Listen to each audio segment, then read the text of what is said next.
விஷ்ணுபதி புண்ணிய காலங்கிறது ஒரு சிறப்பான நேரங்க. இந்த நேரத்தில் நம்ம விஷ்ணு பரமாத்மாவை வழிபாடு பண்ணும்போது நம்ம நினச்சதெல்லாம் நடக்குங்க. செல்வம் பெருக, செழிப்போடு இருக்க, கடன் தீர, அப்படி உங்களுக்கு என்ன வேண்டுதல் வேணுமோ இந்த நேரத்தில் நீங்கள் பண்ணி பாருங்களேன், கண்டிப்பாக நடக்கும்.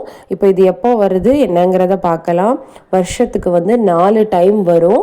இந்த வருஷம் முதல் விஷ்ணுபதி புண்ணிய காலம் என்னைக்கு வருதுன்னா February 13 வெள்ளிக்கிழமை மாசி 1ஆம் தேதி. வெள்ளிக்கிழமையோடு சேர்ந்து நமக்கு ஒரு மாத ஆரம்பத்துலேயும் வர்றது ரொம்ப ரொம்ப சிறப்பு. ஏன்னா வெள்ளிக்கிழமைனாலே மகாலட்சுமி விஷ்ணுவை வழிபாடு பண்ணுறதுக்கு ஒரு சிறப்பான நேரம்.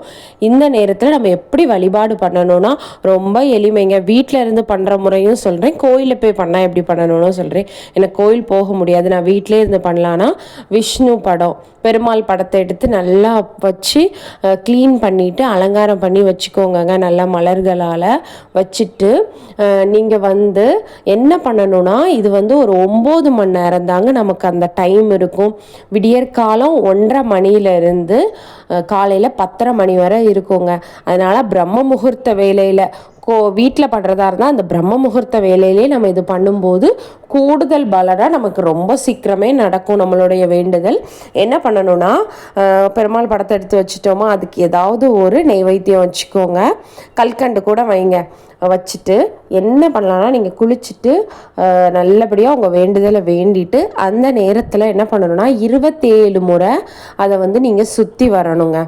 27 முறை ஒரு வெள்ளை பூ இருக்குது தெரியுமா, மல்லிகைப்பூ ஏதோ வெள்ளை சார்ந்த பூ எடுத்து ஒரு 27 பூ கையில் வச்சுக்கோங்க. அந்த பெருமாள் படத்தை சுற்றி ஒரு டைம் வந்த உடனே ஒரு பூவை வச்சுட்டு நம்மளுடைய வேண்டுதலை வேண்டிக்கோங்க. அடுத்தது அப்படியே சுற்றி வாங்க, 2வது பூ வைக்கணும். அப்படி 27 முறை சுற்றி 27 பூவையும் வச்சுட்டு நம்மளுடைய வேண்டுதலை வேண்டிக்கணுங்க.